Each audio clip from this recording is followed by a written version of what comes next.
Assalamualaikum warahmatullahi wabarakatuh. Alhamdulillah, salatan wassalaman ala rasulillah, amma ba'du.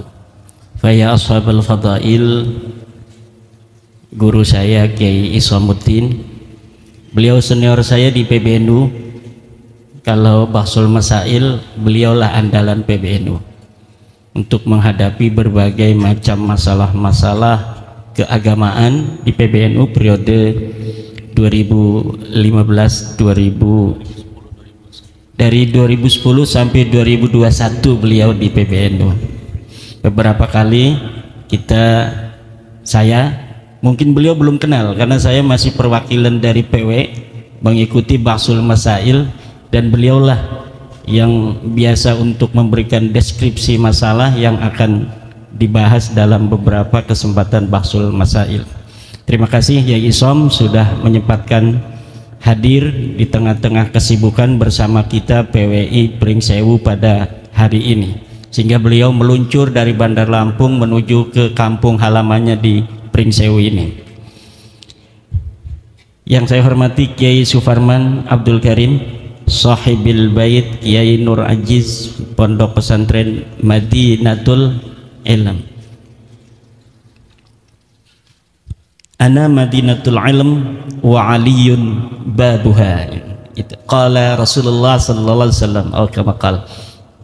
Yang saya hormati kesepuhan PWI Pringsewu, Yai Cumangin, dan seluruh para kesepuhan yang hadir, Ketua PWI Pringsewu Kiai Nasihuddin, dan para pengasuh pondok pesantren Sepringsewu yang pada hari ini hadir. Sebenarnya semuanya sudah tahu kesimpulan diskusi ilmiah JI, bahwa memang berdasarkan apa yang telah saya teliti, bapak-bapak juga mungkin udah banyak yang membaca buku yang sudah saya terbitkan, baik tentang kronik ilmiah perjalanan saya di dalam bagaimana selama 2 tahun lebih membahas tentang batalnya nasab balawi, kemudian berbagai macam buku-buku yang spesial, misalnya buku khusus tentang mengungkap manuskrip-manuskrip palsu yang diberikan oleh Rabita Alwiyah, dalam hal ini via Rumel Abbas. Itu juga ada semuanya, semua apa yang telah mereka atribusikan sebagai manuskrip-manuskrip di abad ke-6, 7 itu ternyata semuanya palsu, dan kiai-kiai bisa untuk melihatnya di buku mengungkap manuskrip-manuskrip palsu Ba'alwi versi Rumel Abbas.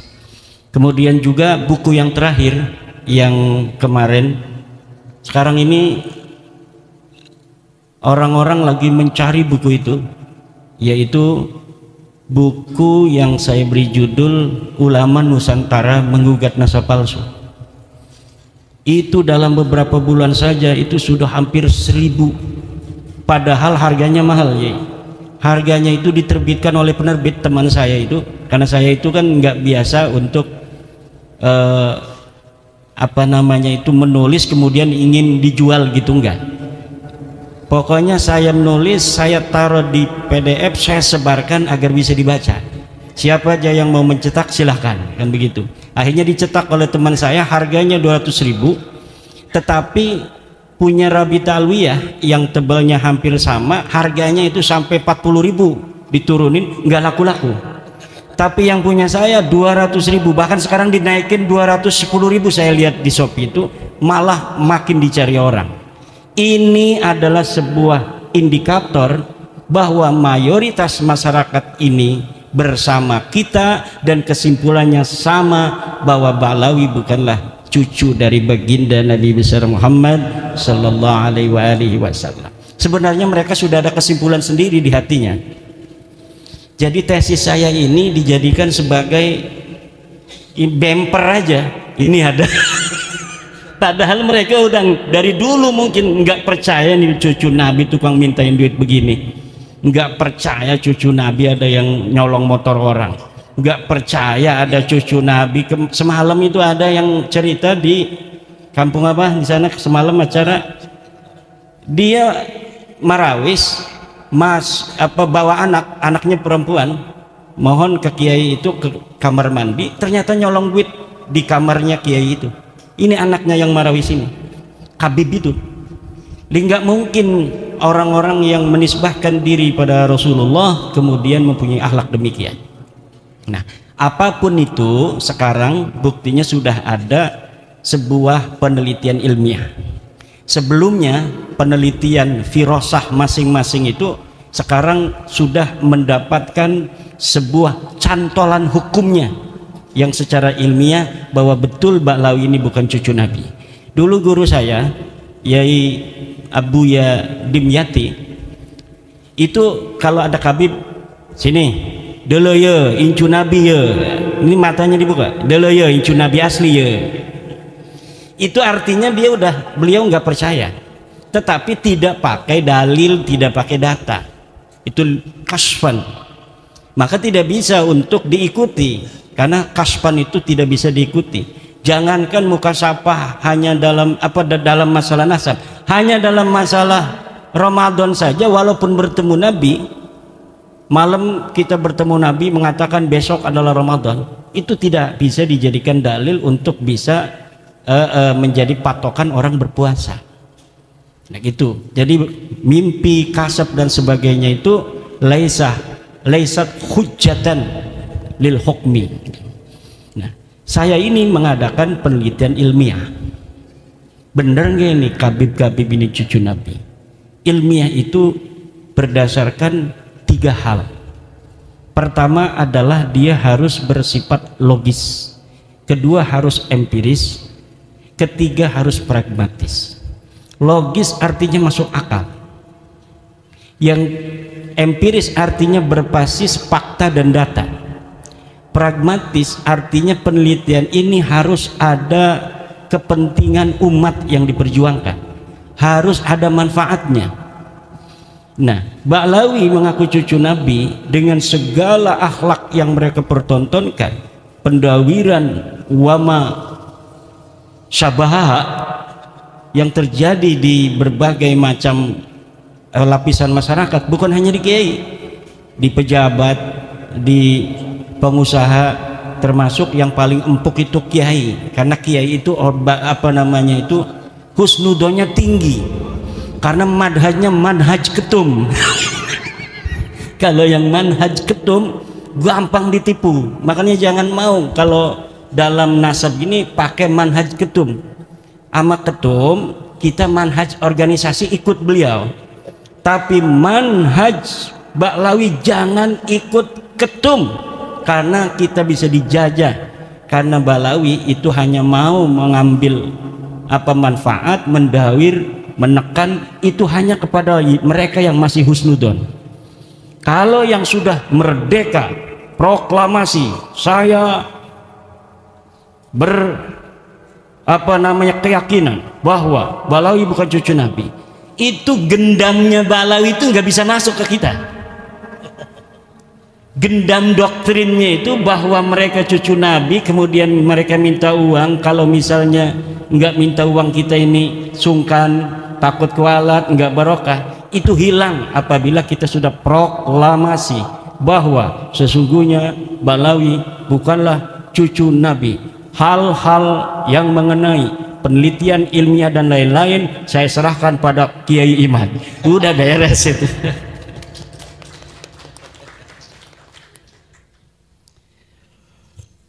Coba logis apa tidak orang yang mengaku cucu Nabi ini secara data di abad ke-9 Hijriah, 895 Hijriah, mengaku keturunan Nabi, kemudian mengurut nama-nama. Ali bin Abu Bakar, namanya Asakron nih, 895 Hijriah. Nama saya Ali bin Abu Bakar bin Muhammad bin Abdurrahman As-Sigab bin Maula Dawilah bin Ali Sahibud Darak bin Ali Al-Ghayyur bin Faqih Muqaddam bin Ali bin Muhammad Sahib Mirbat bin Ali Qali Qasam bin Alwi bin Muhammad bin Alwi bin Ubaid bin Ahmad bin Isa. Ahmad bin Isanya 345 Hijriah. Sementara di abad-abad itu sudah banyak kitab nasab. Di abad keempat katanya Alwi ini hidup 400 Hijriah, berarti abad kelima. Di abad kelima sudah ada kitab Tahdhibul Ansab karya Al-Ubaidili 435 Hijriah. Tidak ada di sana mengatakan Alwi ini adalah cucu daripada Ahmad bin Isa. Ahmad bin Isanya disebutkan dia punya anak, kemudian keturunan sampai beberapa keturunan, tapi tidak menyebutkan Alwi ini, buyutnya Rizik Syihab itu, sebagai keturunan baginda Nabi besar Muhammad. Ada juga di abad kelima itu kitab Muntaqilah At-Talibiyah kalangan Ismail Toba-Toba. Ismail Toba-Toba itu 470 Hijriah. Tidak menyebutkan juga bahwa Ahmad bin Isa punya anak namanya Ubaid. Ahmad bin Isanya disebut dia punya anak namanya Muhammad, dia punya anak namanya Ali, tapi tidak disebutkan dia punya anak namanya Ubaid. Kemudian kitab Al-Majdi 490 Hijriah karya Al-Umari tidak juga menyebutkan Ahmad bin Isa punya anak namanya Ubaid. Ubaid punya anak namanya Alwi yang jadi Ba'alawi, nggak ada. Kemudian naik ke abad ke-6 yaitu 597 Hijriah karangan seorang pakar usul fikih, Imam Fakhruddin Ar-Razi. Beliau juga seorang ahli tafsir, punya kitab tafsir Mafatihul Ghaib, punya berbagai macam kitab sejarah dan lain sebagainya. Idza utliqal imamu fi usulil fiqhi fal muradu bihi Imam Al-Ar-Razi. Kalau dimutlakkan nama al-imam, qala al-imam dalam kitab-kitab usul fiqih, itu maksudnya adalah al-Imam Fakhrur Razi.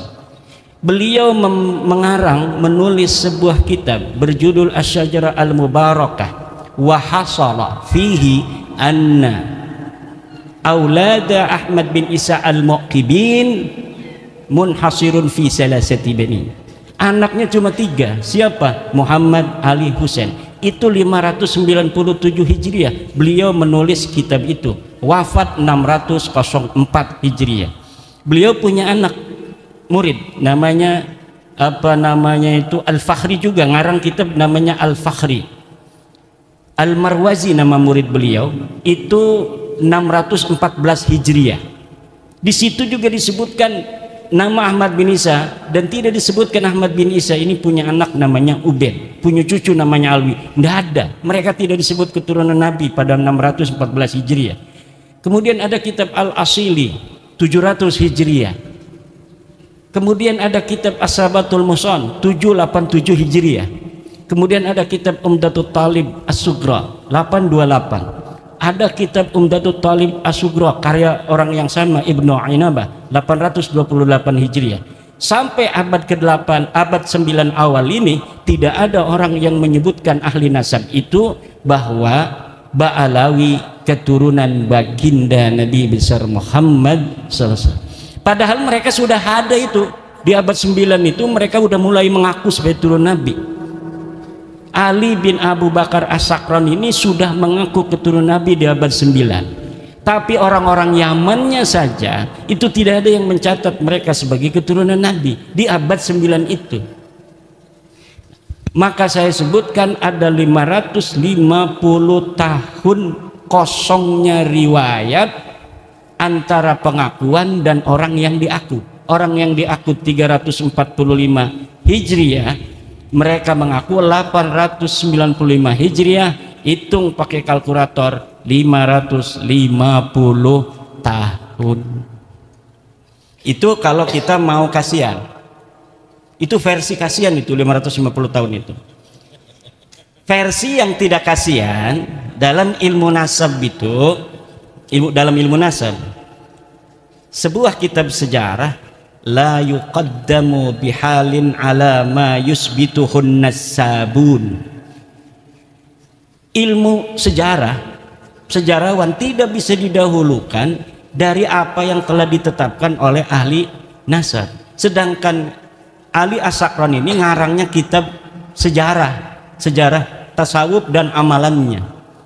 Maka walaupun ada susunan dia menyebutkan nama sampai Ahmad bin Isa, itu sebenarnya dalam ilmu nasab tidak dianggap sama sekali.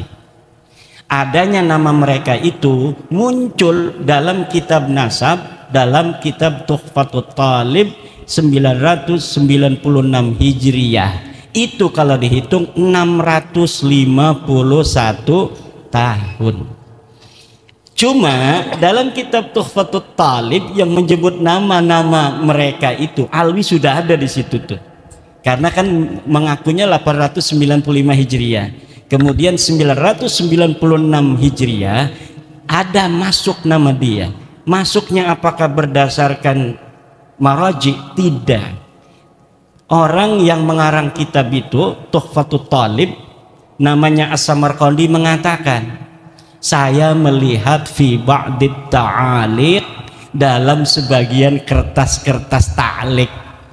Jadi bukan berdasarkan maraji dari kitab-kitab, tetapi berdasarkan apa yang dia temukan dari kertas yang ada di pinggir jalan. Dia nemuin aja, wah ada nih bin, masukin aja supaya kitab saya agak banyak lah.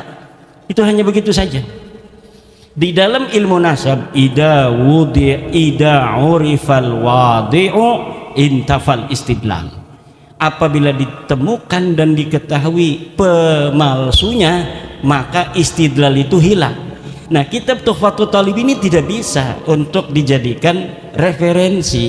Kenapa? Walaupun dia kitab nasab, tetapi penulisnya sudah iktiraf bahwa dia mendapatkannya bukan berdasarkan maraji dari kitab-kitab sebelumnya. Sedangkan di dalam kitab nasab, nasab itu bisa diisbat hanya oleh kitab-kitab nasab.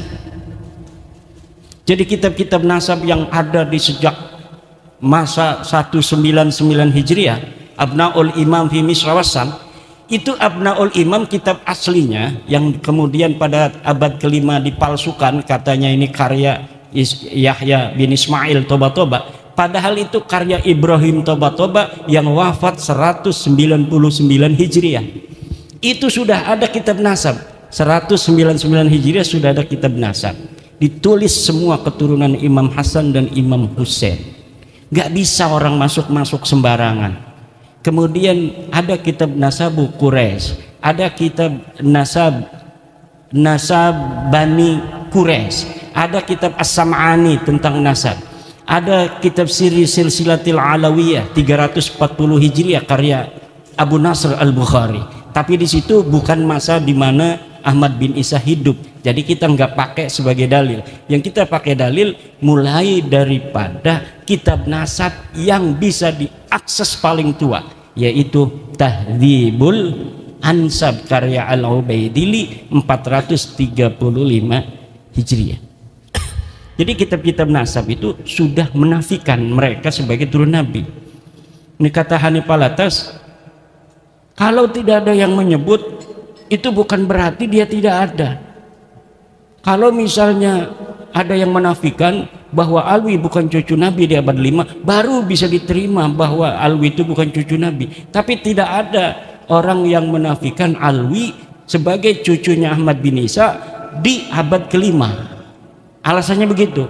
Kalau Kiai Imad bisa menemukan satu kitab yang menafikan katanya Ubaid sebagai anak Ahmad bin Isa, Alwi sebagai cucu daripada Ahmad bin Isa, baru itu sahih. Kalau tidak ada yang menafikan, tidak, kata saya. Coba lihat dalam kitab tauhid yang kecil aja, kitab Syarah Aqidatul Awam. Kitab apa itu?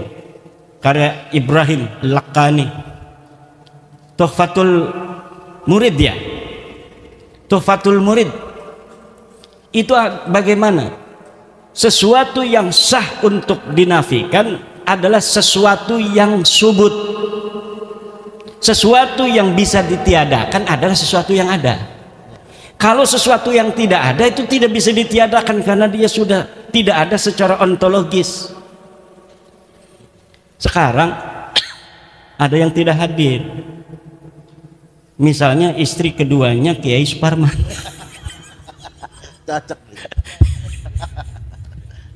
Istrinya ada, makanya saya candain.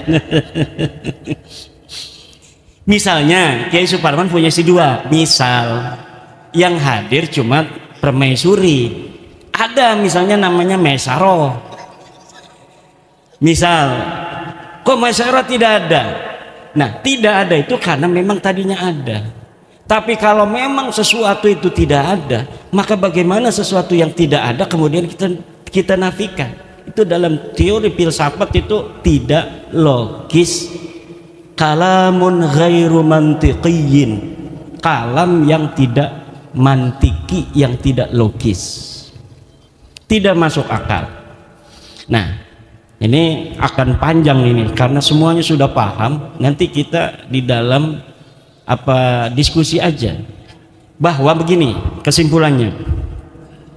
Untuk mengetahui dia diisbat cucu Nabi atau tidak, itu menggunakan metodologi nasab, ilmu nasab dan kitab nasab. Secara kitab nasab mereka sudah hakul yakin kata orang Irama bahwa mereka bukan cucu Nabi. Untuk mengetahui apakah mereka ini nama-nama yang disebutkan sampai Ahmad bin Isa itu sosok historis, orangnya betul-betul ada atau tidak, itu menggunakan pendekatan historis, yaitu melalui menelusuri nama-nama keluarga mereka ini dalam kitab-kitab sejarah. Dan dalam penelitian penelusuran saya mengenai nama-nama keluarga mereka, dari mulai Abdurrahman Segaf, kakeknya Ali Abu Bakar As-Sakran, Abdurrahman As-Segaf, punya ayah katanya namanya Muhammad Maula Dawilah. Ini adalah sosok yang fiktif. Dari mulai Muhammad Maula Dawilah punya ayah Ali Sahibud Darak, Ali Al-Ghayyur, Faqih Muqaddam, Ali bin Sahib Mirbat bin Ali Qoli Qasam bin Alwi, sampai Ubed, itu semuanya sosok ahistoris, orang fiktif yang namanya diurut begitu saja demi untuk mencapai ketersambungan sampai Ahmad bin Isa yang sudah sahih sebagai keturunan Nabi. Jadi jangankan bisa diisbat secara ilmu nasab, uang sosoknya aja nggak ada. Bagaimana sih Kiai Ahmad bisa menemukannya? Begini Pak, di Tarim itu banyak orang dulu. Faqih Muqaddam itu 653 Hijriah. 653 Hijriah di Tarim itu banyak ahli-ahli agama, ulama-ulama besar. Ada kitab-kitab nasab sejarah yang ditulis.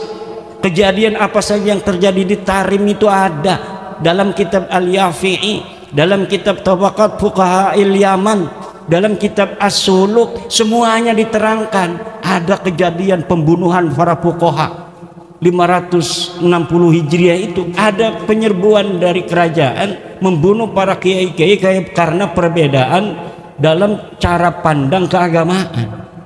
Tapi tidak ada satupun nama-nama yang disebutkan ulama baik yang dibunuh maupun tidak dibunuh dari keluarga Ba'alwi. Kenapa? Karena memang waktu itu mereka tidak ada di Tarim. Mereka belum ada di Tarim. Mereka pindah dari India masuk itu sekitar sebelum abad 9 Hijriah, beberapa puluh tahun sebelumnya. Kemudian menyusun sebuah kekuatan di situ, kesejarahan palsuin semua ulama-ulama di sana. Direbut nasabnya orang, kemudian yang direbutnya itu diingkirodkan. Ini mereka kan nyantol ke Abil Jadid, ulama Hadramaut, Sarip Abul Jadid. Nasabnya diambil, Abul Jadidnya dihancurkan. Bahwa Abul Jadid ini tidak punya keturunan hari ini abad 9. Sama juga dengan Wali Songo. Wali Songo diambil itu sejarahnya, dibelokkan nasabnya ke Hadramaut, keturunannya dihilangkan bahwa mereka tidak punya keturunan.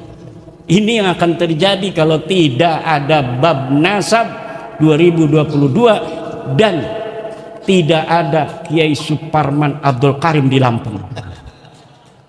Ini yang akan terjadi karena beliau yang awal-awal ngambil nyamber itu dari Banten. Luar biasa, antara Lampung dan Banten persahabatan yang tiada akhir.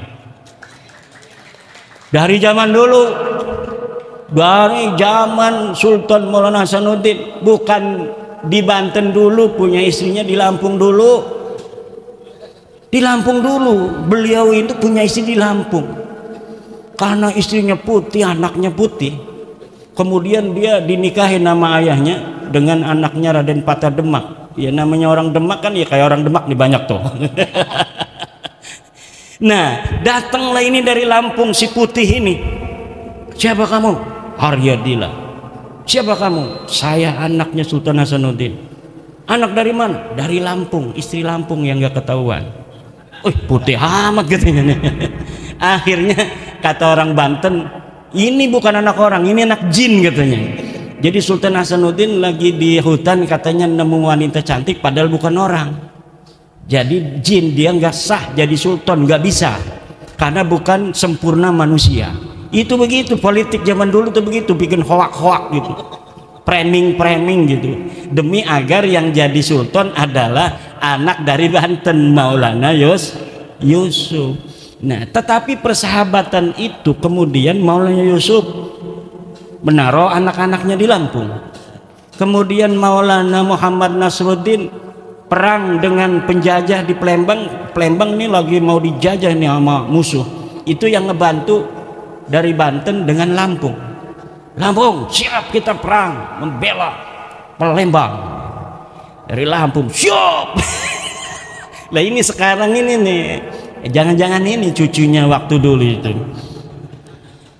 Nah, kemudian sejak masa Maulana Muhammad Nasruddin kepada anaknya Abdul Mafahir Mahmud Abdul Qadir, kemudian pada anaknya juga Sultan Abdul Ma'ali Ahmad, pada anaknya Sultan Tirtayasa. Sejak Sultan Tirtayasa itu kemudian baru ada Belanda di Banten. Di Lampung juga sama. Di sana dikuasai Belanda, secara politiknya ini juga dikuasai oleh Belanda, tetapi tetap masih rajanya Raja Banten, ini rajanya dari Lampung Banten. Sunan Gunung Jati pun kesini juga, jadi bukan hanya Sultan Hasanuddinnya, Sunan Gunung Jatinya sebelum itu juga pernah ke Lampung dan menyebarkan Islam walaupun belum diterima secara masif. Nah, makanya alhamdulillah bab nasab ini mengumpulkan yang terserak itu.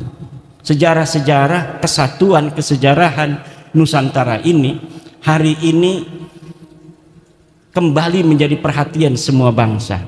Dan kebetulan saya yang pertama kali tertarik untuk itu, dan secara kesejarahan saya memiliki hubungan dengan berbagai macam leluhur-leluhur Nusantara ini. Jadi dulu itu di Banten itu ada ini ya.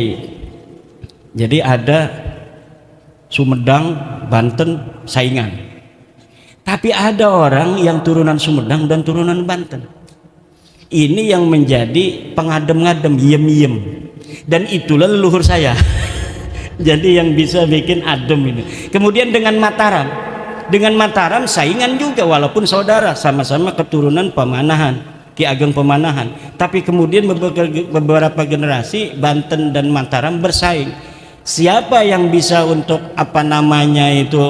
merekatkan, mengadem-ngadem? Iya, namanya Raden Arya Wangsakara. Kenapa? Karena dia dekat keturunannya juga dengan raja-raja di Mataram. Jadi ini kebangkitan Nusantara hari ini itu tidak kebetulan, tapi memang sudah waktunya. Mbak Lawi ini ketahuan oleh Kiai Isom bahwa dia bukan cucu Nabi. Ya, tanpa penelitian saya Kiai Isom ini udah yakin 100%. Beliau orang yang sangat pemberani. Beliau berani jadi saksinya Ahok juga demi kebenaran. Kata Kiai Isom, dianggap kafir saya, tinggal syahadat lagi aja. Kata Gus Dur, orang dianggap kafir gampang sekali, jangan marah, tinggal syahadat lagi aja kok repot katanya. Nah, demikian nanti kita kembangkan.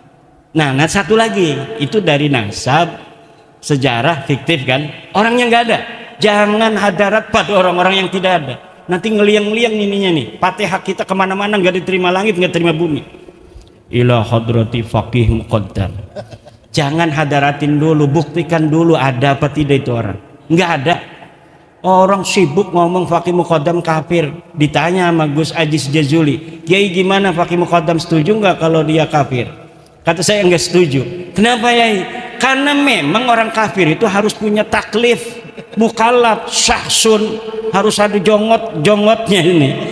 Sementara faqih muqaddam itu laisa syahsun tarikhiyan, bukan manusia historis, tidak ada di masa lalu, namanya hanya ditulis saja, kemudian sejarahnya satu persatu dirangkai, diglorifikasi pada ratusan tahun setelahnya. Semakin lama semakin besar itu glorifikasinya, seakan-akan kemudian diyakini lebih dari orang-orang historis.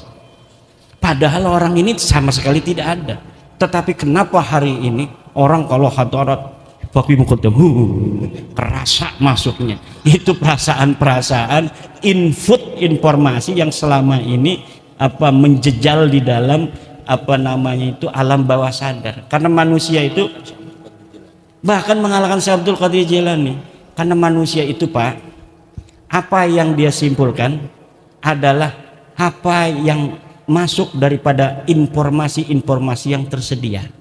Walaupun dia kadang-kadang memahami bahwa informasi itu palsu, daripada tidak ada informasi, maka informasi itulah yang akan dia jadikan patokan untuk menjawab berbagai macam pertanyaan yang ada dalam dirinya. Untuk apa? Menenteramkan jiwa saja. Menenteramkan jiwa. Nah sekarang sudah tidak boleh lagi. Karena apa? Adzannul bayyinu khata'u itu la ibrah.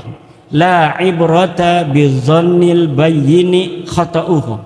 Tidak boleh dihitung, tidak masuk reken dzon yang sudah jelas salahnya. Jadi madhab ketum itu berbahaya untuk tradisi pendawiran. Ini orang yang masih mempunyai dzonnya ini sudah nyata salahnya, itu secara sosial akan melanggengkan tradisi pendawiran. Maka khusus dalam babu Ba'lawi jangan ikut madhabnya Gus Yahya. Bahaya untuk diri kita ini. Nanti kita akan bisa untuk didawir. Jadi kalau instruksi organisasi ikut, siap. Dalam kombes siap. Dalam ini politik siap. Dasar nanti dulu. Bahaya dalam pendawiran saya nanti. Nah, ada fotonya Gus Yahya di rumah. Ada kiai yang gak punya foto Gus Yahya, ada foto saya. Maka yang akan selamat dari kejelekan Ba'lawi yang ada foto saya. Yang ada foto Gus Yahya akan langsung ini husnudon ini. Fotonya juga ini orang husnudon. Tapi kalau ada foto saya, ini madhab Imadiyah. Wah, anti Ba'lawi nih, nggak bisa nih ditipu orang. Bagaimana kalau ada foto Gus Yahya, ada foto saya? Ini orang bingung, stres nanti Habibnya. Aduh bingung juga. Ada Gus Yahya, ada Kiai Imad, ini dua-duanya ini katanya la ilaha ulai wa la ilaha ulai mudabdabina baina dzalik. Dan ini banyak ini orang mudabdabin ini. Orang mudabdabin ini banyak hari ini. La ilaha ula wa la ilaha ula. Demikian sementara nanti kita kembangkan di dalam diskusi. Terima kasih. Assalamualaikum warahmatullahi wabarakatuh. Baik, kita memasuki termin kedua, yakni interaktif tanya jawab. Untuk termin pertama dari sisi kedua ini langsung kepada 3 penanya. Ngacung dulu ya, monggo. Ya, langsung 4 di depan nggih, nggak apa-apa. 4 di depan, mikrofonnya buat siap. Sudah ada, monggo. Perkenalkan nama nggih. Nama dan asal. Oh, asal.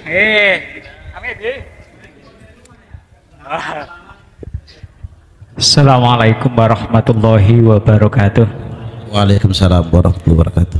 Perkenalkan saya namanya Fadoli. Kebetulan dalam struktural NU menjadi ketua LWPNU, Lembaga Wakaf dan Pertanahan NU Kabupaten Pringsewu. Tapi ini atas nama pribadi. Saya termasuk orang yang lama mengagumi Romo Yai Imaduddin Usman Al-Bantani, sebab ini ada sebabnya, nggak boleh tepuk tangan, dikira tomprang doro. Sebab saya sudah lama lewat perantara teman membeli sebuah buku kronik perjalanan ilmiah Kiai Haji Imaduddin Usman Al-Bantani yang mengungkap dan membahas tentang nasab Ba'alwi. Hari ini saya bisa dipertemukan secara langsung dengan beliau, antara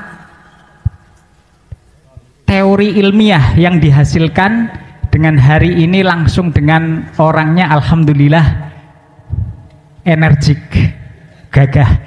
Terus yang kedua, analisa yang disampaikan oleh Romo Yai ini benar-benar makul, artinya jeli, teliti dan ilmiah.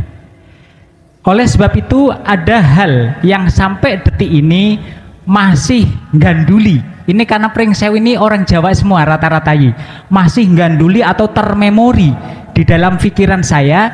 Saya minta pandangan Romo Yai bagaimana dalam realita yang ada kadangkala di masyarakat, terutama warga Nahdlatul Ulama atau warga Nahdliyah. Ini dalam realitanya ini bagaimana cara menghadapi tips-tips orang yang mengaku turunan Rasul. Ini langkah kita bagaimana dikaitkan dengan Negara Kesatuan Republik Indonesia ini menganut asas Bhinneka Tunggal Ika. Jangan sampai salah langkah. Ini Polri hadir nggak?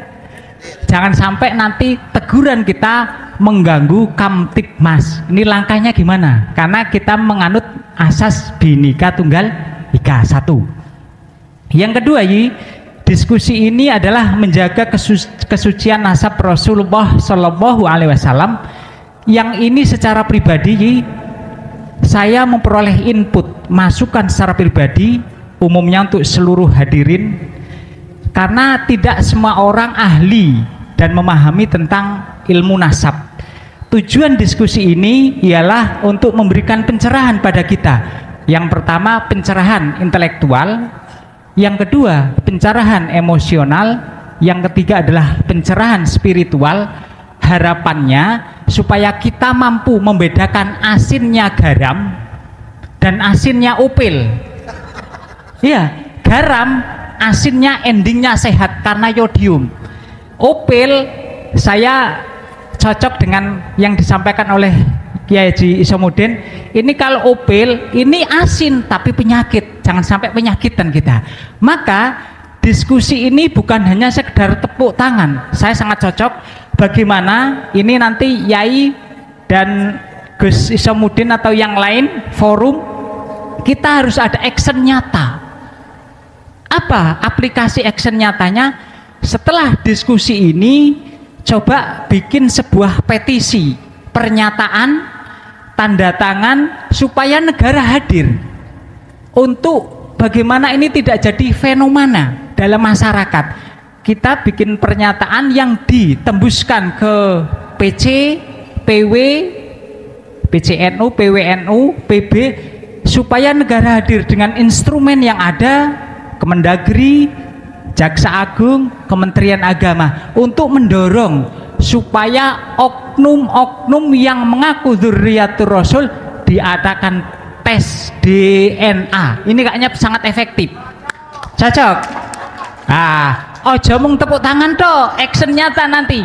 Yanti Gus Isom tanda tangan, saya di bawahnya berani, tapi tetap beliau yang di depan. Gitu aja. Sekian. Ini untuk yang kedua, ada follow up yang diminta dari seluruh jamaah. Terakhir untuk Pak Yai Suparman, ini nanti kita taunya warga masyarakat PWI itu taunya Persatuan Wartawan Indonesia. Harapannya Yai Nasiruddin ada kiprah nyata dibikin setiap kecamatan PWI, karena nanti asumsi dan persepsi dikira wartau, sedangkan perjuangan Wali Songo Indonesia harapannya setiap kecamatan diadakan PAC dan PAC PWI sampai ke ranting. Gitu aja. Assalamualaikum warahmatullahi wabarakatuh. Sun Yai Fadoli, langsung ke kedua. Langsung lanjut yang Moga. kedua. Asmani ya? Alhamdulillah. Nama saya Khairul Anwar. Saya ikut Pak Ustadz Fadoli di PWNO, saya selaku Ketua Les Bumi. Nah, jadi karena membawa amanah dari guru saya Profesor Dr. Agus Sunyoto. Tadi sudah disinggung terkait tentang nasab-nasab dari Bu Alawi, tetapi tadi belum disinggung Atlas Wali Songonya. Nah, ini harus dikolaborasi agar dalam kita menggawangi Islam Nusantara menjadi kuat dan kokoh. Karena apa? Tadi disebutkan banyak sekali orang-orang londo, apalagi londo blangkon. Nah, banyak londo blangkon, orang-orang Jawa sing menyaplok ngaku-ngaku nasabe Wali Songo, padahal dia orang biasa saja yang pakai sorban, pakai ceramah di medsos jagoan, tapi ini hanya ngaku-ngaku dzurriahnya Wali Songo. Nah, ini saya mengusulkan kepada PWI Pusat nanti agar ada penguatan kapasitas terkait para pengurus dan aktivis di PWI, agar supaya tidak gagal faham bahwa PWI itu adalah persatuan wartawan, tapi perjuangan Wali Songo. Apalagi ada laskarnya, komandan laskar juga harus mempunyai jiwa kesatria dalam menegakkan dzurriyatul Rasul ini. Jadi saya berharap bagaimana strategi yang jitu untuk kita mampu melakukan penguatan kepada tim-tim kita dulu sebelum ke yang lain-lainnya. Kalau di abad 4, 6, 7 jauh banget yang bahas ini, tetapi di abad 12 ke atas, zaman Mojopahit, zaman Mataram, sampai pada zaman Wali Songo yang hari ini tentu agak bisa diterima secara logis maupun empiris.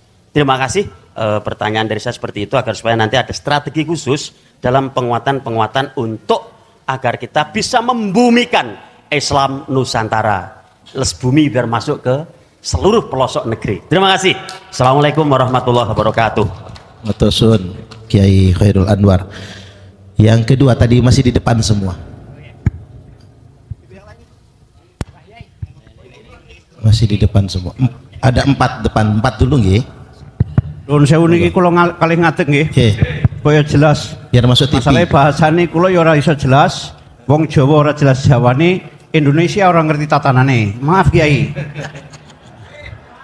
Nggih. Dadi sing ajeng kula tangletke langsung niki perkenalan kula Ki Rohani Sidik. Suriah Nahdlatul Ulama Kecamatan Pagelaran.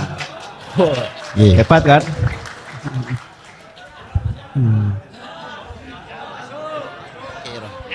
Langsung mawon Kiai. Niki masalah berkaitan kalih waktu. Niki mangke kula rampung tanglet men diparingi jawaban kula nyuwun pamit kula wangsul. Mboten. Kula niku cara pamere kula duwe jamaah sing lakoni jamaah 40 hari. Mulai dari ruah tanggal 20 sampai nanti tanggal 1 Idul Fitri. Tuh. Ya. Pokoknya dengan segala hormat, yang perlu saya tanyakan, bagaimana kita sebagai santri menyikapi orang-orang tua kita, guru-guru kita yang selalu menggaungkan kata-kata husnudzon. Kalau masalah nasabnya, saya percayakan, udah percaya 100.000% sama Pak Imadudin. Saya nggak mau ulang-ulang. Dan sebagian yang mau saya tanyakan udah ditanyakan sama teman-teman tadi. Yang belum kayaknya ini, bagaimana caranya kita menyikapi guru-guru kita, teman-teman kita, masyayikh kita yang selalu dan selalu mengedepankan husnudzon. Sementara keadaan nyata udah terjadi berbagai pembelokan sejarah, termasuk Jatman di dalamnya, betul? Tuh. Ini elek-elek begini badal torekoh qadiriyah naksabandiyah. Makanya kalau suruh Fatihah kepada siapa itu Fakih Mukodam, saya nolak pertama kali, saya nggak mau. Karena itu kalau menurut saya Fakih Mukodam itu mungkin yang masuk kategori anak ajaib, betul Kiai? Saya nggak ikut-ikutan itu.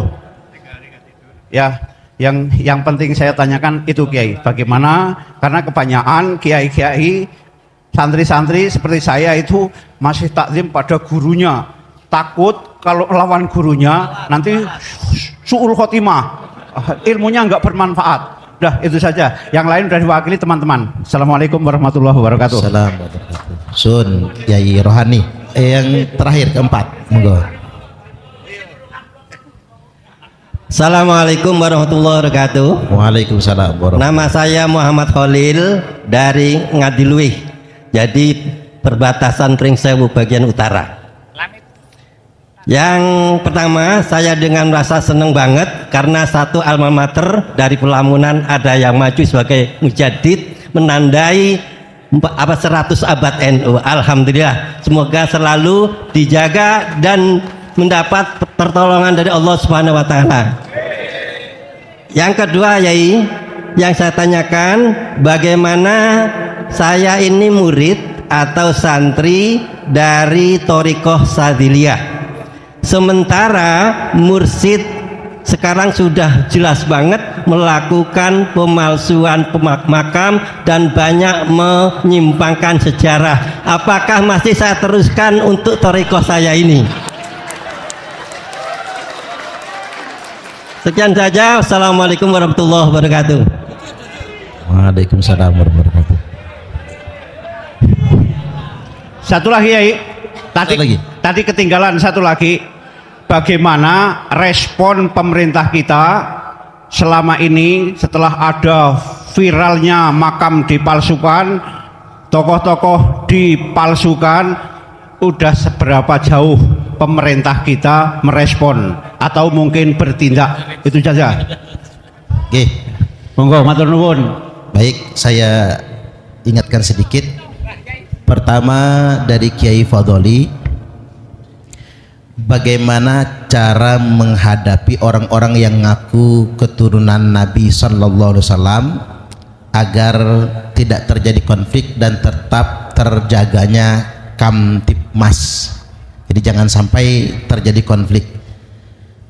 Yang kedua, apa aksi nyata konkret follow up dari diskusi kita hari ini? Bisakah ada dorongan yang sifatnya nyata kepada pihak-pihak terkait untuk mendorong adanya setidak-tidaknya kewajiban tes DNA terhadap orang yang ngaku-ngaku anak cucu Nabi. Adapun tentang PWI, karena baru 1 tahun lebih dikit, maka memang belum tersosialisasikan. Hanya saja saya perlu ingatkan kepada segenap kader-kader PWI, karena perjuangan Wali Songo Indonesia itu 90% lebihnya adalah kader Nahdiyin. Jadi walaupun bukan Banom NU, dan memang bukan Banom, karena kalau Banom harus koheren dengan PBNU, ini kan kita nggak bisa koheren soalnya. Nah, jadi kok heran. Jadi kok heran. Jadi PWI niki akan terus tersosialisasikan, dan mohon jangan mudah emosi, jangan gegeran. Kalau PWI ini mirip FPI, Laskar Sabilillahnya mirip FPI, pemerintah males nanti bekerja sama-sama PWI Laskar Sabilillah. Baik, yang berikutnya pertanyaan yang kedua dari Pak Kiai Khairul Anwar tentang Atlas Walid Songo. Memang ini karena kita PWI, kedepannya kita tidak hanya membahas nasab Ba'alwi, tapi juga mengkonkretkan sejarah dan trah Wali Songo. Jangan sampai tadi banyak yang ngaku-ngaku dzurriat Wali Songo tapi tak terverifikasi. Banyak betul sekarang. Apa bedanya kita sama Ba'alwi? Ba'alwi ngaku-ngaku, nah kita ngaku-ngaku juga gitu ya. Jangan sampai. Yang ketiga dari kiai rohani, bagaimana santri menyikapi kiainya yang masih husnudzon. Nah, ini perlu jawaban. Yang jawaban ini tidak membuat santri merasa berdosa. Maksudnya, bagaimana respon pemerintah terhadap pemalsuan makam, sejarah dan lain sebagainya. Dan yang terakhir dari Kiai Muhammad Khalil, bagaimana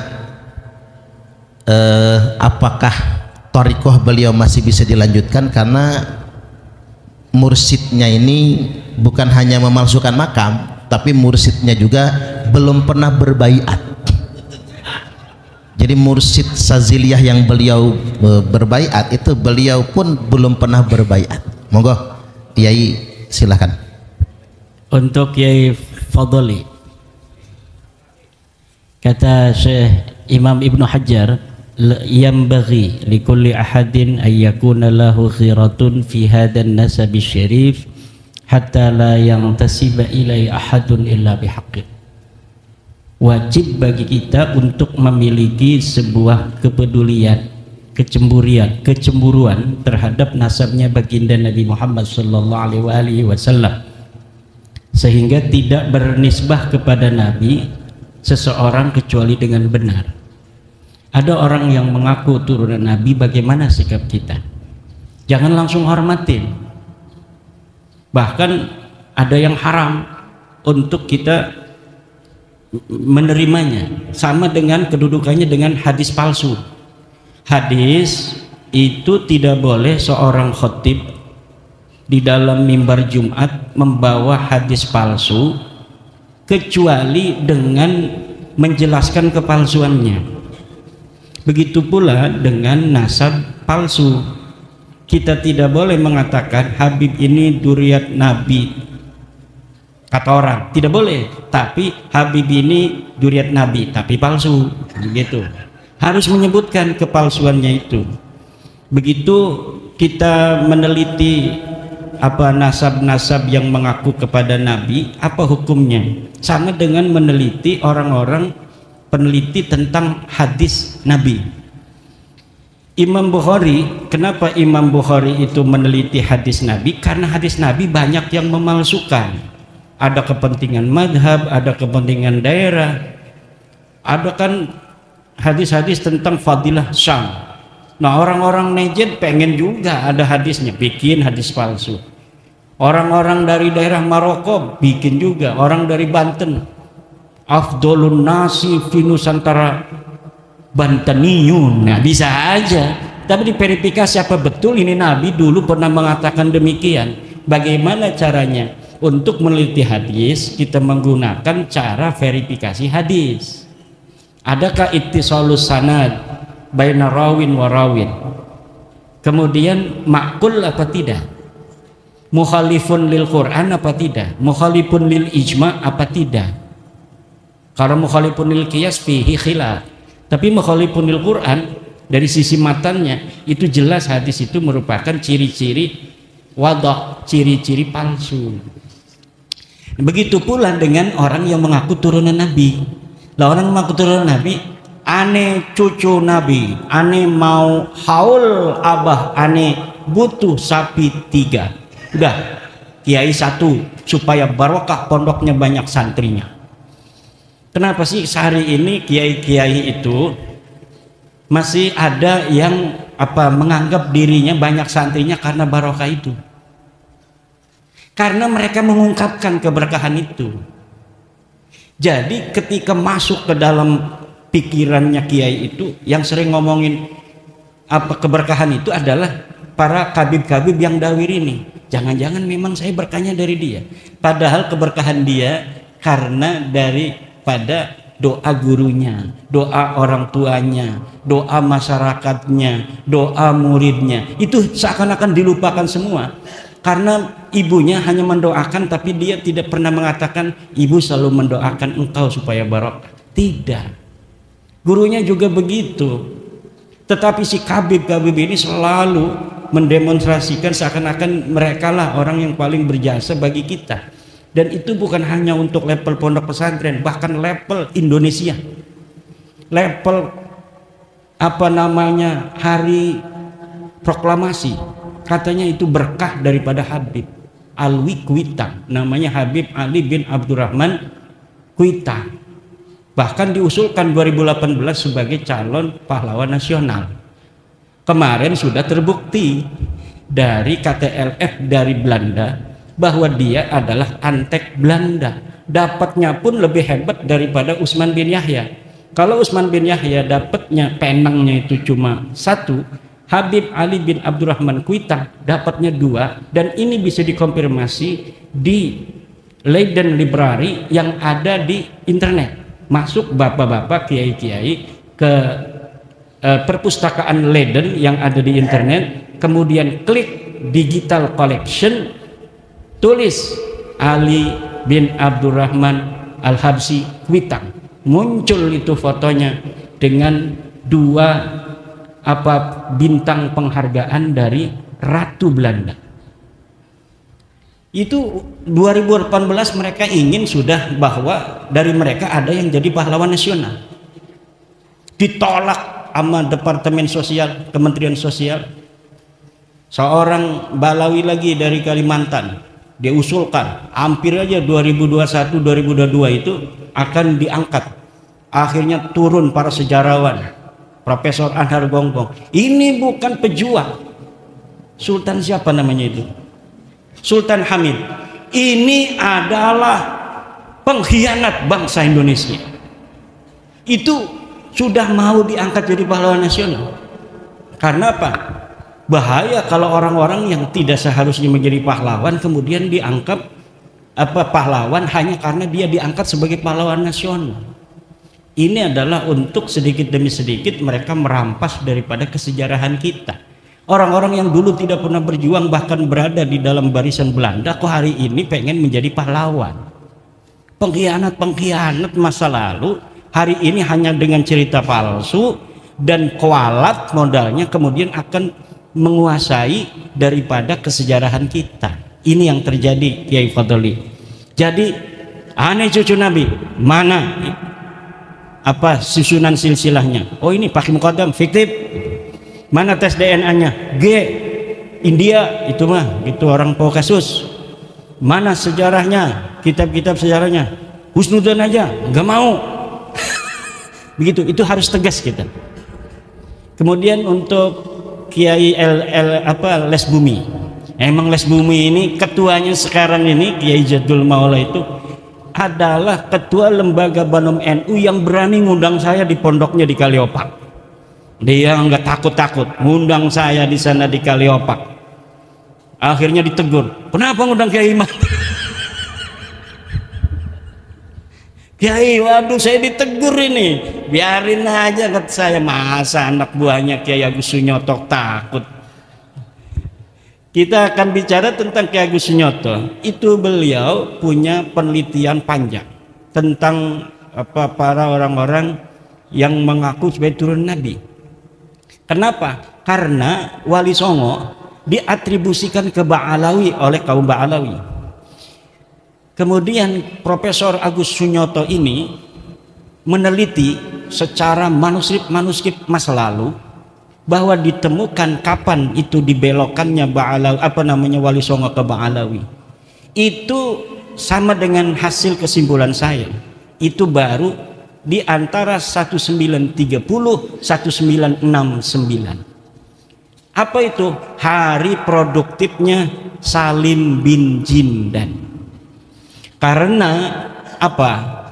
Semua narasi dan proposisi bahwa Wali Songo adalah Ba'lawi, termasuk manuskrip tentang Syekh Khalil Bangkalan. Saya pernah ke Bangkalan bertemu dengan cucunya yang punya manuskrip, katanya ke Ba'alawi, Sunan Gunung Jati, Sunan Ampel, Sunan Giri, dari naskahnya Mbah Khalil Bangkalan.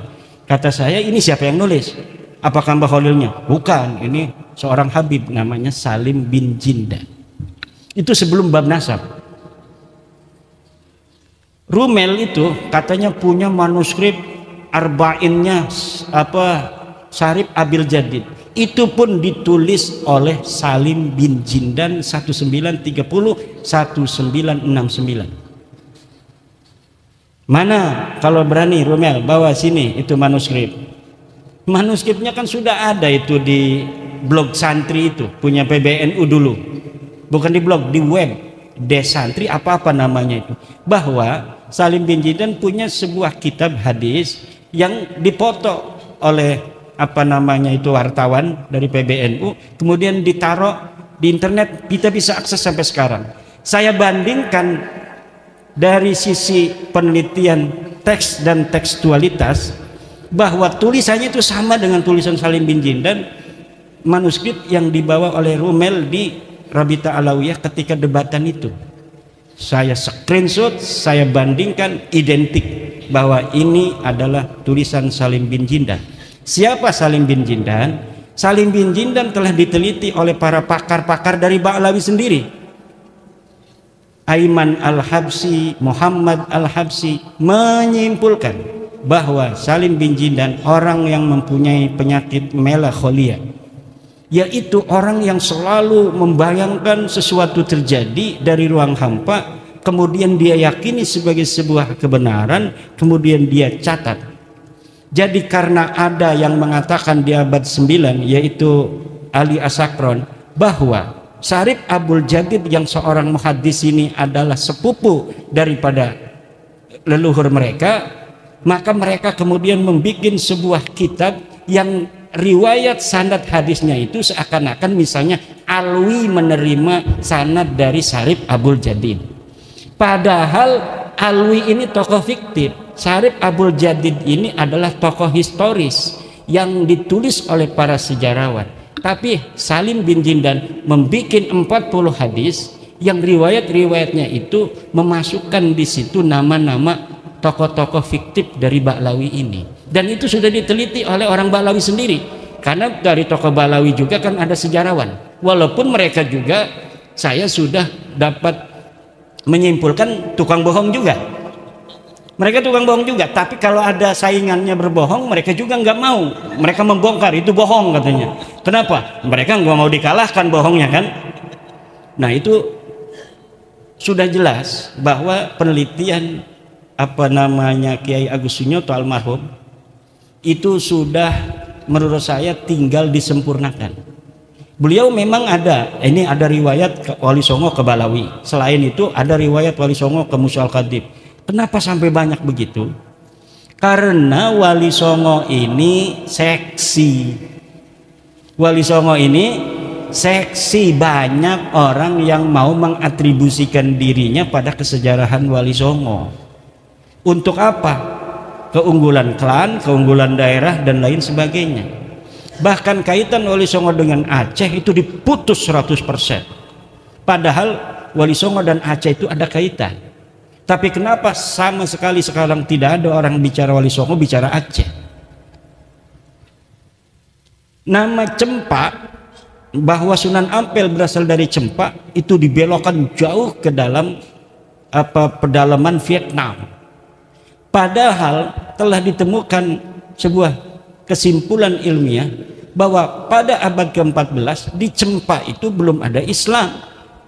Kenapa Sunan Ampel yang menyebarkan agama Islam di Surabaya, di Banten dulu Sunan Ampel itu. Setelah di Banten tidak laku, kemudian ke Surabaya. Kenapa tidak laku itu? Ya orang Banten punya kekhasan, jarang atau sulit, bukan jarang, menerima sebuah apa namanya ajaran baru itu dari zaman dulu. Kecuali muncul dari orang sendiri. Sunan Gunung Jati kan dia dari Mekah itu datang, itu nggak langsung ke Cirebon, dia datang ke Banten dulu untuk apa? Mondok di Sunan Ampel. Ketika sampai di Banten, Sunan Ampel sudah pergi ke Surabaya. Sunan Gunung Jati langsung ke Surabaya, mondok 7 tahun di Surabaya. Kata Sunan Ampel, Syarif Hidayatullah, kalau kamu mau menyebarkan agama Islam di daerah Banten, kamu nggak bakal diterima. Saya aja di sana dapat berapa orang katanya. Tapi ada syaratnya. Apa syaratnya? Kamu kawin sama orang sana. Nanti kamu jangan mengharapkan kamu akan diterima. Tapi nanti anakmu akan diterima. karena anakmu dianggap oleh mereka sebagai bagian diri mereka sendiri. Kalau masih mantu belum. Kalau anak nanti diterima bahwa ini ponakan saya. Kalau sama kamu dianggapnya masih orang luar. Akhirnya Sunan Gunung Jati datang ke Banten mengawini Nyai Ratu Kaum Anten. Punya anak Maulana Hasanuddin, baru diterima tanpa peperangan. Kenapa? Karena yang ngomong sudah orang sendiri. Nah, Sunan Ampel, Sunan Giri, itu manuskripnya Les Bumi banyak bertebaran hari ini. Tapi masing-masing ada yang dicurigai palsu oleh penyimpangan kolonial. Jadi manuskrip kolonial itu seakan-akan dipersiapkan oleh penjajah agar kesejarahan Wali Songo 100 tahun sebelum diciptakannya manuskrip itu hilang.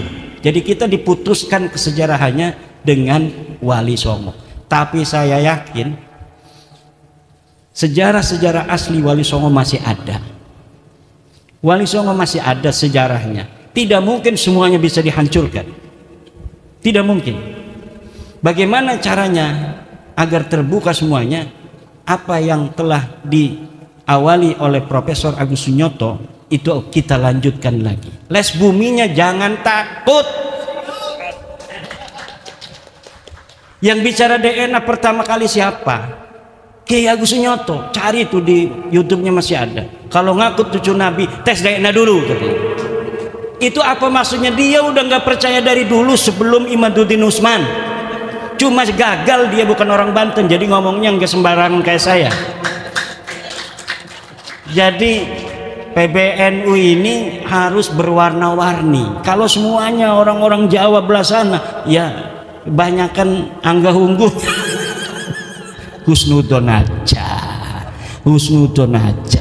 Begitu, untung ada orang Banten. Lihat orang Banten gak mikir 2 kali 4 kali, sekali cukup. Urusan belakangan. Dipecat-pecat ngapain, gak apa-apa. Kan begitu. Lah itu makanya harus berwarna-warni. Ada kayak Yai Said. Ya namanya 11-12 sama orang Banten. Jeplak-jeplok aja ngomong. Tapi kalau orang-orang Jawa yang halus hatinya, penuh dengan pertimbangan matang, lah itu nggak bisa cepat. Ini mungkin butuh 100 tahun lagi Balawi ini. Tapi orang Banten tanpa didampingi oleh keuletan orang-orang Jawa juga susah ini. Tapi ini hanya 2 tahun lebih beres. Ini udah beres ini. Udah beres, udah. Tinggal ini mah penghiburan diri mereka saja. Ada sedikit orang nangis kayak Roma Irama bertobat. Begitu-begitu aja. Sampai ada yang keliling ke Mekah, ngutus orang ke Mekah, nemuin kiai-kiai Mekah, sayyid-sayyid Mekah yang punya murid di Indonesia agar berpesan muridnya jangan ikut sekte Ihmadiyah. Ada yang sudah ikut kan Yai Ja'far dengan penelitiannya juga. Itu sampai gurunya dari Mekah bikin voice note bahwa engkau harus menghormati para sadah. Kata Kiai Ja'far, coba dibalas tuh gurunya. Iya, saya hormati sadah, tapi Balawi bukan sadah. Ngelawan dia sama gurunya juga. Kenapa itu? Karena dalam tradisi kita nanti sama Kiai Rohani ya, ini akan ada ketersambungan dengan pertanyaan Yai Rohani, bahwa kalaulah seorang murid yang berbeda dengan gurunya harus kualat, maka Imam Syafi'i orang yang pertama kualat kepada Imam Malik. Imam Ahmad bin Hambal orang yang pertama kualat kepada Imam Syafi'i. Abu Hasan Asy'ari orang yang pertama kualat kepada Ali Al-Jubai. Gurunya Mu'tazilah kok muridnya Abu Hasan Al-Asy'ari jadi ahli sunnah wal jamaah, merontohkan seluruh proposisi gurunya. Hasan Al-Basri punya murid gagah perkasa namanya Wasil bin Atta. Dia harusnya kewahalat Wasil bin Atta, tapi tidak, dia ulama besar dari golongan Mu'tazilah. Dia punya guru juga Muhammad Al-Hanafiyah, anaknya Sayyidina Ali, ini Wasil bin Atta. Jadi dari zaman dulu murid dan guru berbeda, itu gurunya harus bangga. kata Imam Ahmad bin Hanbal, ta'allam kama ta'allamna, belajarlah seperti kami belajar. La tuqallidni wa la tuqallid Malikan wa la Syafi'iyan wa la Sufyan as-Sawri. Jangan ikuti aku, jangan ikuti Malik, jangan ikuti Imam Syafi'i, tetapi ta'allam kama ta'allamna, belajarlah seperti kami belajar sehingga kami menemukan kebenaran yang kami yakini. Kita tidak perlu menyelesaikan masalah ini hanya dengan tepuk tangan. Ini murid-muridnya Ki Hasyim Mujadi semua. Ki Hasyim Mujadi itu begitu kalau ceramah. Kemudian dari siapa? Pelamunan, Yai Khalil. Yai Khalil Pelamunan. Ini beliau mondok kepada pesantren Pelamunan. Saya mondok pada Kiai Hasuri bin Thohir. Nah, ini menantu Yai Thohir Pelamunan. Jadi namanya bapak beliau Thohir, mertuanya Thohir, punya pesantren At-Thohiriyah. Ya, kan beliau itu waktu saya di sana wasiat karena udah kena stroke, Imad kalau abah wafat nanti tolong dimakamkan dekat makamnya Abah Thohir. Pengen dekat dengan mertua. Kalau nggak boleh di pagernya, kalau nggak boleh juga di luar pagar, kalau nggak boleh juga baru di pondok ini. Akhirnya di makamnya di pondok tanpa meminta ke sana karena anak-anaknya pengen juga dekat dengan abah. Itu dulu Yai Thohir Pelamunan mondok kepada Yai Husain Cerita, kepada Yai Tubagus Abdul Halim, mantan Bupati Serang. Tubagus Abdul Halim mondok kepada Kiai Husain Cerita, Kiai Husain Cerita pada Syekh Nawawi At-Tanara Al-Bantani. Jadi itu generasi keempat. Syekh Nawawi kepada Kiai Husain Cerita dekat dengan Caringin, kepada Kiai Abdul Halim pada Kiai Pelamunan. Kalau mau cepat langsung kepada Kiai Husain, enggak kepada Kiai Tubagus Abdul Halim. Karena Kiai Thohir Pelamunan juga selain mondok kepada Kiai Abdul Halim, mondok juga langsung karena masih hidup Kiai Husain Cerita. Begitu pula saya mondok kepada Kiai Tubagus Hasuri Thohir, mondok kepada Kiai Tubagus Hasuri, mondok kepada Kiai Thohir Pelamunan. Setelah dari Kiai Thohir Pelamunan, mondok juga kepada Kiai Abdul Halim itu karena masih hidup juga. Tetapi guru saya selalu mencatat Kiai Thohir, walaupun as-sanadul ali bisa untuk meninggalkan yang Kiai Thohir, tapi karena apa? Karena lil barokah wat tabarruk, maka walaupun as-sanadul adna yang lebih panjang itu yang diambil oleh guru saya. Untuk apa? Agar nama-nama guru kita tidak hilang. Walaupun di dalam ilmu sanad itu kan ada as-sanadul ali, ada as-sanadul dani itu. Kalau lebih sedikit itu hebat, kalau panjang itu nggak hebat, berarti kalah sanad, kalah tua dia. Tetapi guru-guru kita itu milih yang panjang karena takut nama-nama gurunya hilang, walaupun gurunya itu tidak sehebat dengan nama gurunya yang di atas. Itu akhlak juga. Disitulah baru al-ilmu fauqal adab. Bukan berarti adab segala-galanya mengalahkan ilmu, husnudon di atas segala-galanya mengalahkan ilmu. Tak aya anu kitu, tak aya. Kata hadis Nabi, ihtarisu apa Kiai? Ihtarisu minan nasi bisu'idzan. Ini ada hadisun qalahu Rasulullah. Jaga dirimu jangan sampai kena belai dengan apa? Bisu'idzan, dengan suudzon. Jadi kita menjaga diri kita agar tidak didolimi orang itu dengan suudzon. Bahkan Al-Quran mengatakan inna ba'da dhanni ismun, sebagian daripada don begitu itu dosa besar. Udah jelas bukan cucu Nabi, husnudzon aja bos, dosa bos. Pokoknya udah ada barokahnya, yang lain juga banyak barokah bos. Ini kita ngaji Sapina dulu, kita juga ngaji Fathul Qorib bos, enggak cuma Sapina bos. Ini husnudzon Iya, orang-orang tua kita bagaimana katanya itu masih husnudon. Iya, kita jawab tadi, berani nggak jawab sama ketum begitu? Dari MWC datang kan hari Rebo ke PBNU. Assalamualaikum ketum. Inna ba'dad dhanni ismun. Ihtarisu minan nasi bisu'idz dzan. La ibrata bidzannil bayini khata'uhu. Assalamualaikum. Udah begitu. Paling besok dapat dipecat.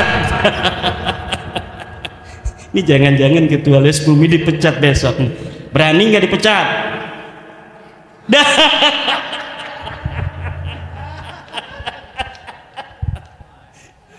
Enggak, kita ini bercanda aja. Kenapa? Karena kita tahu sebenarnya beliau-beliau itu sama dengan kita. Sama dengan kita. Mereka juga sayang kepada masyarakat Nahdlatul Ulama. Tetapi ada pikiran-pikiran orang tua kita yang pikirannya lebih bijaksana daripada kita. Understand? Tadi tuh Kiai Fadoli itu terkaitnya. Jadi ada sesuatu yang besar yang masih dipikirkan. Kalau yakinnya udah yakin mereka itu seyakin-yakinnya Balawi bukan cucu Nabi. Ngomong husnudon itu berarti enggak percaya. Mangkola bi husnudoni huwa fi yakinin annahum laisu min dzurriyyatin nabi. Orang yang ngomong kalau ditanya husnudon aja, itu berarti nggak percaya. Understand? Jangan yes. Ini udah di chat itu ketua les bumi itu. Nah, bagaimana sanad thariqat Sadiliyah? Masih diterusin nggak? Batal apa? Batal itu. Udah. Gimana bayat baru? Udah nyari bayat baru tuh. Mbah Halwani, Abuya Dimyati, na'rifu solahahum, na'rifu quwwata yaqinihim. Daripada kita berthariqah silsilahnya ada orang fiktif nanti. Bahaya juga, ngapain? Ada fiktifnya. Iya kan, saya juga thariqahnya dari Banyumas juga ada. Saya thariqah Khalidiyah Naqsabandiyah. Dari Mbah Malik, bapaknya Mbah Malik, Mbah Ilyas. Lah Mbah Malik itu thariqahnya Qadiriyah Naqsabandiyah. Bagaimana dia katanya mengambil dari Mbah Malik tetapi dapatnya Sadiliyah? Aneh bin ajaib. Tanya tuh sama keluarganya yang ada di sana. Alhamdulillah, saya juga ikut di Qadiriyah Naqsabandiyah. Masya Allah. Berarti mayuh ceritanya itu. Ya udah, yang satu itu batalin aja udah. Ya, ngapain? Cuma harus istighfar dulu. Astagfirullahaladzim, astagfirullahaladzim, astagfirullahaladzim min kulli dzambin adimin wa tarikat palsu. Sesudah istighfar begitu baru. Jangan diingat-ingat lagi yang lalu, biar berlalu. Faqad madha ma madha. Juga dalam hati kita nggak perlu ada kebencian. Nggak perlu, yang penting mereka mengakui bi annaka lasta min dzurriyyatin nabi. Cukup itu. Karena dengan itu aman semua, sentosa masa depan anak-anak kita. Nggak bakal kayak kita lagi nasibnya dibodoh-bodohin terus begini. Saya itu membayangkan kalau misalnya kita ini tidak teguh hari ini, maka 100-200 tahun lagi anak cucu kita seperti kita dan kakek-kakek kita lagi jadi korban. Bahaya.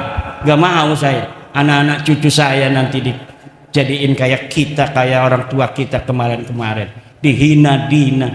Ada beberapa YouTube itu orang yang ngaku turun Wali Songo, ya karena namanya keturunan Wali Songo, keturunan Nabi, dia pakai Habib, dipukulin orang aja, dipukulin. Ini katanya kata Imam Malik, siapa orang yang mengaku keturunan Nabi maka yudrabu wa yushhur wa yushharu hatta yatuba. Dia harus dipukul dan dipiralkan sampai dia bertobat. Karena dia mengaku-ngaku turunan Nabi, bukan turunan Nabi. Kata dia tuh sama kiai itu, kiainya nggak berani ngelawan. ini sama cucu Nabi juga. Tapi sekarang sudah tahu dia bukan cucu Nabi. Kalau mau jangankan ngegaplok begitu, nyelentik aja mungkin udah mati tuh orang. Kalau sekarang itu nggak bakal itu. Karena apa? Orang-orang kita sudah punya energi kekuatan. Nggak bisa lagi itu disembarangin, dihina-dina, nggak bisa. Dulu siapa sih lidahnya yang paling tajam menghina-hina kiai-kiai NU? Mereka. Iya banyak. Rizik Syihab menghina Kiai Abdurrahman Wahid radhiyallahu anhu. Buta mata, buta hati. Setiap apa saja keputusan PBNU selalu dikomentari, selalu di framing negatif untuk menjauhkan Islam dari PBNU. Kiai Isamuddin ini salah satu korban yang dianggap mereka sudah murtad. Yai Said Agil Siraj beberapa tempat mau ceramah ditolak oleh mereka. Gus Nuril lagi ceramah diturunin masa lalu itu oleh mereka. Bahkan ada Kabib di Bogor itu berpesan pada jamaahnya, jangan masukkan anak-anak, ibu-ibu dan bapak-bapak ke Ansor Banser, jangan. Islam Nusantara, ANUS, aliran Nusantara. Itu mereka dulu. Sekarang mah nggak diundang aja. Kemarin datang ke PBNU itu. Kemarin LDNU bikin acara ngundang Roma Irama. Itu Habib itu ada yang datang sengaja, nggak diundang juga. Untuk apa? Supaya nempel bernaung di gedung PBNU. Framing kebetulan ada Mukibin di PBNU-nya. Ini yang selalu ngasih informasi. Ada acara, ada Roma Irama, nanti supaya kelihatan duduk bareng. Ini ada Kiai Anu, nanti supaya kelihatan duduk bareng. Ini ketum mau datang, Habib suruh duduk supaya kelihatan bareng sama ketum yang husnudon itu. Nah ini dikerjain. Jadi ada intel dia itu di PBNU itu. Akhirnya kelihatannya seperti itu, padahal apa yang nampak bukan apa yang sebenarnya terjadi. Apa yang nampak bukan apa yang sebenarnya terjadi. Kita harus yakin bahwa orang-orang tua kita di PBNU pun sayang pada kita, tidak mau kita warga NU ini dijadikan bancakan oleh orang-orang yang mengaku cucu Nabi palsu itu. Sama, cuma caranya beda. Selagi orang tua kita pura-pura nggak ngerti di depan publik, kitanya juga pura-pura nggak ngerti juga. Kayak begini ngomongnya. Jadi semuanya apa menapaki perannya masing demi apa? Kemaslahatan kita bersama. Juga demi kemaslahatan NKRI. Tadi ada yang bertanya, Kiai Fadoli, ini kita harus jaga NKRI. Siapa orang yang lebih cinta pada NKRI daripada orang NU? Nggak ada. Kurang apa itu kita orang NU untuk bangsa dan negara ini? Kita 32 tahun tidak dikasih kesempatan apapun oleh negara. Apakah kita marah? Enggak. Bahkan kita yang 1984 mengatakan menerima ajas tunggal Pancasila. Padahal ketika itu kita tidak diberi ruang apa-apa. Seluruh orang-orang kaya di PBNU yang punya pabrik itu ditutup pabriknya, tidak punya akses 32 tahun di masa Soeharto. Tapi kita tidak pernah marah kepada negara dan bangsa yang kita cintai ini.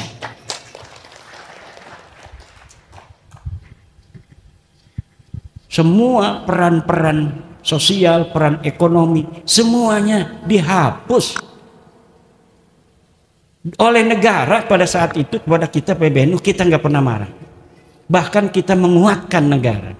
Karena apa? Negara ini adalah sebagai sebuah wasilah kita untuk menjaga kedamaian bangsa, menjaga kedamaian umat Islam yang ada di atas negara ini. Jadi bukan hanya kekuasaan cara berpolitiknya NU, tapi bukan hanya politik kekuasaan, tapi politik kebangsaan. Apa artinya politik kebangsaan? Kita melahirkan pikiran-pikiran politik bagaimana bangsa Indonesia ini bisa aman, tentram, bisa makan, bisa minum, hak-haknya tidak bisa diambil orang. Coba kalau nggak ada polisi, Orang punya motor bisa diambil. Coba lihat itu, kalau misalnya ada mobil bawa semangka jatuh, itu semua diguyur orang. Karena apa? Itu adat bahwa kalau jatuh begitu tidak diarah, tidak diambil lagi, maka diguyur. Kalau misalnya di Indonesia ini setiap komunitas tidak ada itu pemerintah, orang naruh motor ambil, ada orang bawa istri diambil, nggak ada polisi, nggak ada hukum kok. Maka negara ini adalah sebagai wasilah. Ad-daulatu wasilatun la ghayatun. Negara adalah wasilah, bukan tujuan. Maka bentuk dari sebuah negara sebenarnya bagi Nahdlatul Ulama tidak penting, tetapi fungsi-fungsi li salahid dunya wad din itu harus ada. Dan NKRI ini adalah saat ini yang terbaik bagi kita, bahwa NKRI telah mampu untuk memerankan dua tujuan utama daripada dibentuknya negara, yaitu li salahid din wad dunya, untuk kepentingan agama dan dunia. Apa kepentingan agamanya? Kita begini aja nih, lagi diskusi PWI, pondok-pondok pesantren Sepring Sewu, negara hadir. Kata siapa negara nggak hadir? Hadir negara itu, lihat di belakang bapak-bapak polisi kita. Dikasih rokok enggak sama panitia, suruh duduk begitu lama. Ini negara berarti sudah hadir. Negara hadir untuk kepentingan bersama, bukan hanya kepentingan yang hadir hari ini, tapi untuk kepentingan semuanya. Cara berpikir kita harus cara berpikir the founding father bangsa kita dan the founding father daripada Nahdlatul Ulama. Nah, kalau pemimpin negara kita mempunyai kesetiaan, itu kondisional. Tapi kecintaan dan kesetiaan kita pada negara ini bersifat final. Kalau kepada pimpinan negaranya kondisional. Kalau sesuai dengan kepentingan Nahdlatul Ulama, kepentingan bangsa secara umum, kita dukung. Kalau tidak sesuai dengan kepentingan bangsa secara umum dan lebih khusus kepentingan kita sebagai Nahdlatul Ulama, ya kita tidak dukung. Tetapi kita tidak mendukung hal-hal yang menjadi kebijakan yang tidak sesuai dengan kepentingan Nahdlatul Ulama, tidak menjadi sebab kita memusuhi negara. Tidak bisa. Orang yang hari ini berbeda politik misalnya dengan pemerintah, kemudian dengan itu dia ingin menunjukkan bahwa kalau tidak kerjasama politik dengan aku, kamu akan menjadi chaos, kemudian dia tega membuat chaos ini bangsa dan negara, maka dia sama sekali tidaklah berjalan di atas jalan daripada the founding father Nahdlatul Ulama. Karena kalau kita berjalan di atas the founding father Nahdlatul Ulama, yang menjadi titik sentral fokus kita adalah bangsa. Bangsa ini bisa aman tentram, bisa makan, bisa minum dengan aman, bisa ngaji, bisa ibadah, karena ada negara. Maka menjaga keamanan negara juga wajib. Sekarang lagi demo, ini konstitusional demo. Tetapi kita juga harus paham apa yang telah diputuskan oleh pemimpin-pemimpin kita, juga tujuannya untuk kepentingan kita. Yang paling berbahaya adalah kalau anak-anak kita masih sudah disusupi, kemudian pemimpin kita disusupi untuk bertindak anarkis terhadap anak-anak kita, atau anak-anak kita disusupi untuk bertindak anarkis untuk mengacaukan bangsa dan negara. NU di sini selalu berperan sebagai sebuah wasit untuk kedamaian dan perdamaian, keamanan, ketertiban bangsa dan negara kita. Termasuk bab nasab itu pun cara berpikirnya sama, Kiai Fudoli. Kita yang harus paham. Udah ini udah selesai, Mbak Lawi bukan cucu Nabi. Rhoma Irama kan sampai nangis. Kenapa Rhoma Irama nangis itu? Karena dia terharu pada Habib yang ada di sebelahnya itu baik sekali. Rhoma mau ini ngambil tisu diambilin, ini Bang Haji gitu. Jangan batalin lagi ya dalam hatinya. Itu Roma terharu, ini baik banget ini Habib, padahal saya batalin dia, tapi kok baik banget dia, nggak kayak Rizik Syihab. Rizik Syihab itu ketika dibatalin marah-marah sama Roma. Ada orang tua Bangka, penyanyi dangdut, dia mengaku-ngaku ulama, batalin nasab orang, Lah Roma Irama itu orang Banten bos, kalau ditantang-tantang begitu makin nyingkin. Makin nyingkin orang Banten, dia itu cucu daripada Sultan Tirtayasa dari ibunya. Nggak paham itu Rizik Syihab sama Bahar, orang begitu malah ditantang-tantangin, makin menjadi dia, makin menjadi. Tapi ini si Kabib yang hadir di PBNU nggak diundang itu, dia paham. Ini Bang Haji, di Roma terharu, nasab udah gua batalin, lu ngambilin tisu gua, terharu. Karena salah satu ciri daripada orang Banten, mudah terharu. Ngobrol begini nih, kalau lagi ngobrol seneng ketawa-ketawa, tiba-tiba ngomongin kakek yang udah mati waktu dulu pernah dikasih benting misalnya, itu nangis. Kalau lebaran nggak ada salah apa-apa, kita rangkul-rangkulan dia sambil nangis dulu tuh 2 menit 1 menit mah itu. Lagi ngobrol begini bisa nangis. Itu apa namanya, ya mungkin ciri genetik. Ada Roma Irama itu memiliki ciri itu, walaupun tidak semua orang Banten begitu. Ini di framing, Roma Irama bertobat, tidak lagi membatalkan nasab Balawi. Enggak begitu bos, Bang Haji Roma Irama sudah ngomong dari awal bahwa saya batalin nasab ente, tapi bukan berarti kita bukan sahabat lagi, Bib. I love you, kan begitu ngomong waktu dengan saya itu juga. Waktu sebelum dengan saya, dengan Rumel Abbas, dengan Guru Gembul ngomong begitu juga. Kita batalin nasab bukan berarti kita putusin hubungan. Yang dulunya ente jual minyak wangi ke rumah aneh, silakan jual minyak wangi lagi. Kalau aneh punya duit bayarin, kalau kagak ya ndak apa-apa, jangan maksa-maksa lagi. Yang punya tetangga Balawi nggak usah pindah rumah bos, seakan-akan ketika dia bukan cucu Nabi kita jijik, kemudian nggak begitu lah. Bang Haji itu begitu cara berpikirnya, jadi terharu nih sama Habib yang baik ini, ngambilin segala apa yang dibutuhkan dia. Itu di framing katanya bertobat, nggak bisa bos, dia keyakinannya udah hakul yakin itu nggak bisa dirubah bos. Nih, ini yang ada masih mukibin hatinya. Apa benar ini? Lah ini masih mudabdabin bena dalika begini. Ini sampai rumah dia tuh begini. Hei bos, yang masih saya udah kasih sebenarnya. Udah kalau baca buku saya 690 halaman males, malam aja istikharah. Usolli sunnatul istikharati raq'ataini lillahi ta'ala. Allahu akbar. Niatkan bahwa kita ingin mendapatkan kejelasan Ba'lawi ini cucu Nabi atau bukan.